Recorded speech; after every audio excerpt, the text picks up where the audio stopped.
when you think about wanting to do something that for you is so scary and so daring, because I've never done this type of, like, there's storytelling, I wrote a poem, there's audio that accompanies some of the work.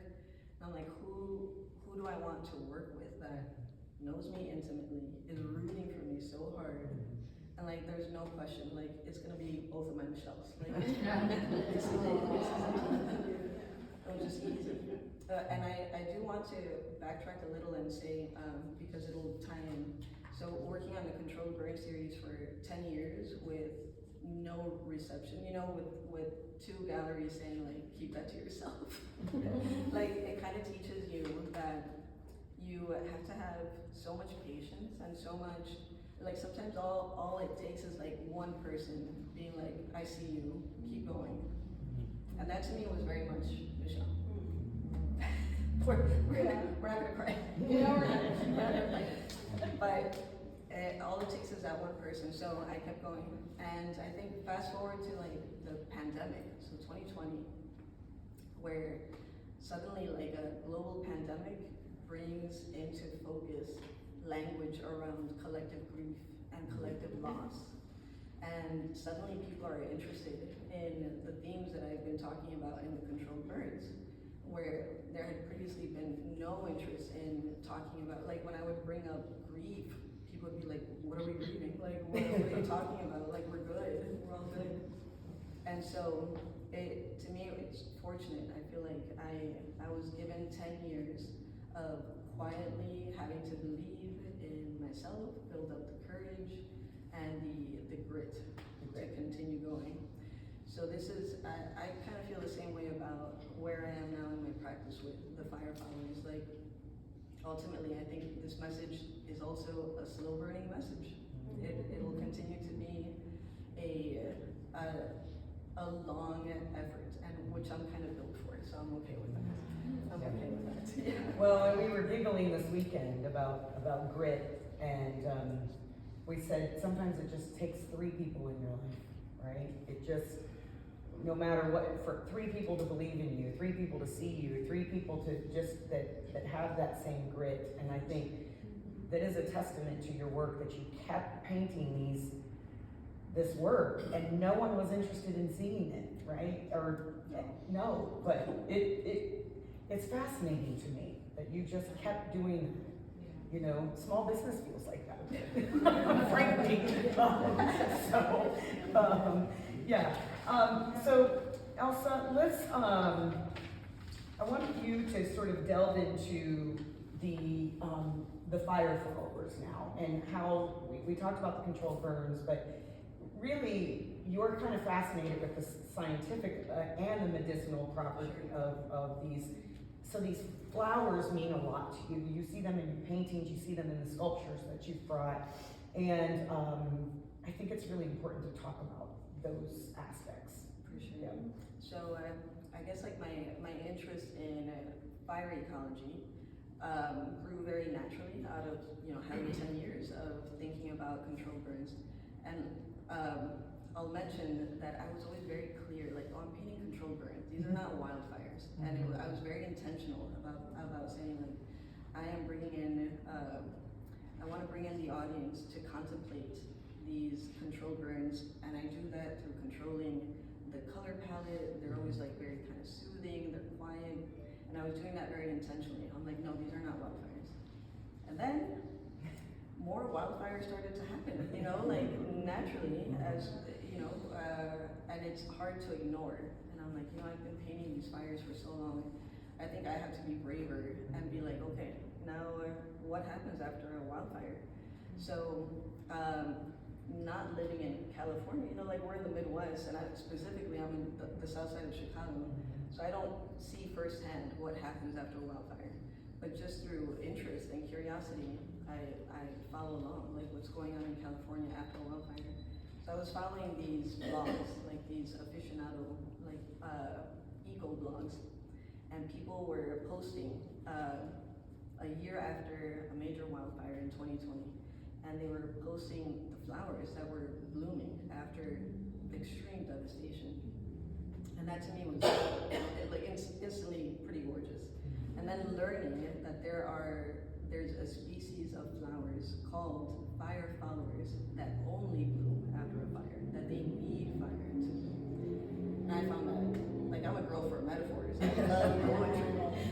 So I'm like, this is so up my alley. Like, this is so the next step in storytelling. And so when Michelle comes along and gives me an opportunity to envision a whole space where I can tell my stories, I'm like, okay, so what happens after these fire flowers? Like, I'm thinking into the future because naturally, because I'm interested in these themes, I read all kinds of essays that always say like post-apocalypse, like what happens after the apocalypse? And so I then discover that the root word of apocalypse in Greek is revelation. So it's not devastation, it's revelation. And that was another beautiful moment. So feeling into that, thinking into that, it kind of invited me into thinking like, what would future flowers look like? Like what type of technology would nature need to adapt to in order to continue existing way past us? Mm-hmm. So this is just because I was invited to be brave in this space. I partnered with 2 paper flower artists. So you'll see a tiny little paper flower there and a large one back there. And so I talked to these artists and I told them my inspiration for like what would a flower in 1,000 years from now, like what kind of technology would we need to have to survive. And I decided the ability to migrate would be important. So there's this term called chimerism or chimeras, where 2 species come together, 2 distinct species come together, so like an animal and a plant. This is like sci-fi thinking. It's very interesting. But who knows, like way past humans being on this planet, who knows what evolution will look like. So I find it important, kind of like subtle emotional work that we can do to imagine life beyond us. So like, not to think of the world ending, like maybe we will end, but nature will persist as it always does. And I think it's fascinating to me that you are so intentional about the natural part of your work, the nature, the flowers, the animal, and you didn't grow up with any access to that. Can you talk a little bit, you've shared some stories from your family, particularly your mother, that I think as much as the poetry, those stories also informed your work. For sure, right? For sure. So, coming from a Mexican background, it's a very magical, realist background by nature. And I'll share one story in particular, because it's particularly magical. So my mom shares a story about when she was a child, like growing up super poor, central Mexico, and working the fields with her father, barefoot. So there was this one moment where she was breaking up the topsoil with her dad, and they unearthed like a nest of small snakes. And they slither all along her little feet. And it's horrifying, as you might imagine. So within Mexican folk medicine, there's an illness called susto. And for people who live close to the lands and who acknowledge that type of folk illness, susto can be deadly if there's no intervention.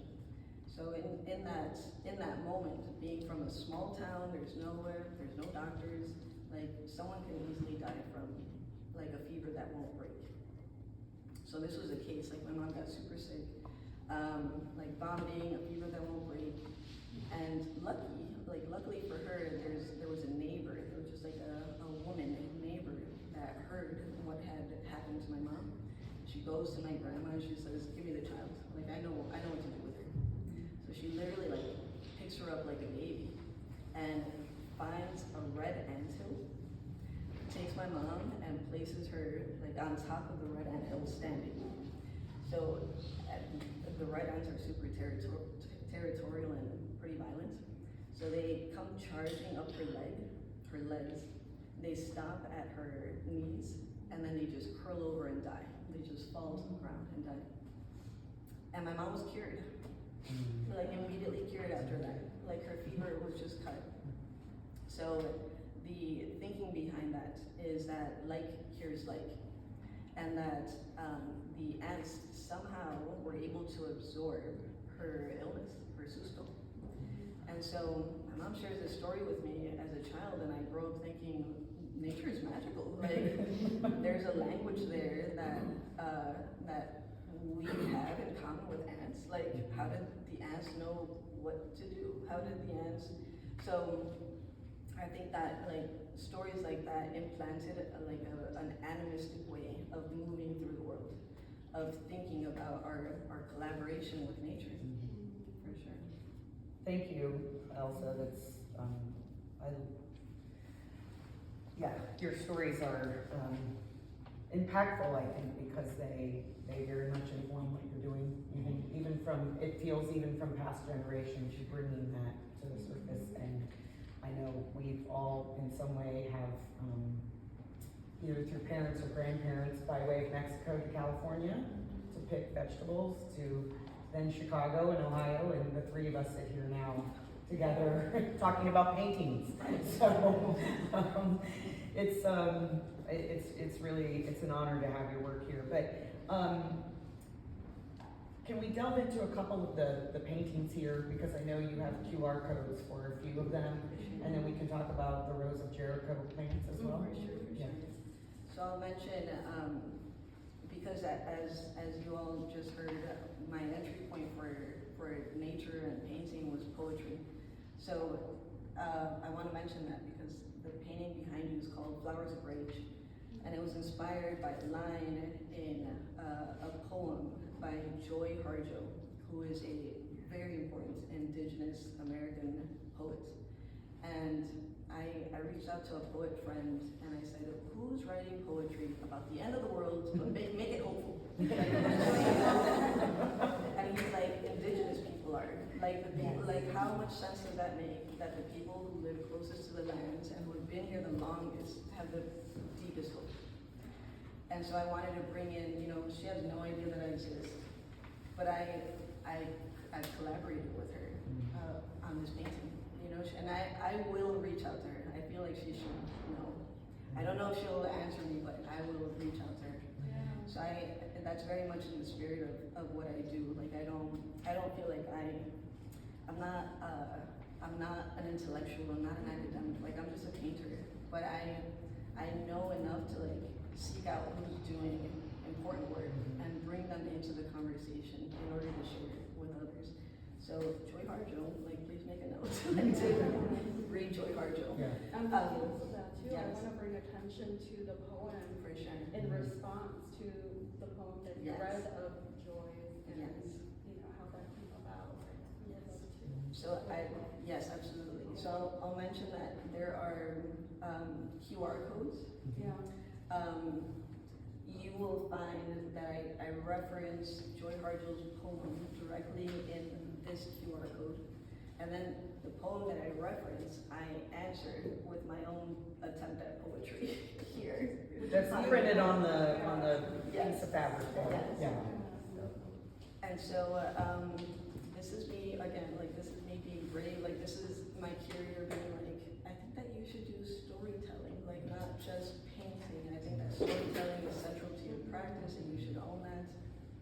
So there's QR codes for Flowers of Rage, Super Bloom, and Pilgrimage to the Next World. And Joy Harjo has been a constant in the entire collection. And then this particular piece, and this was a first for you as well, you did a limited edition print, and there are 20 of them? 25 from this particular painting, and they're beautiful. We have them here at the gallery. Rich did a great job and framed one of them. It's sitting in this office. And so, how do you feel, Elsa, like this is I know we've talked about proposing this project to a larger institution that can be even more built upon. I know you've talked about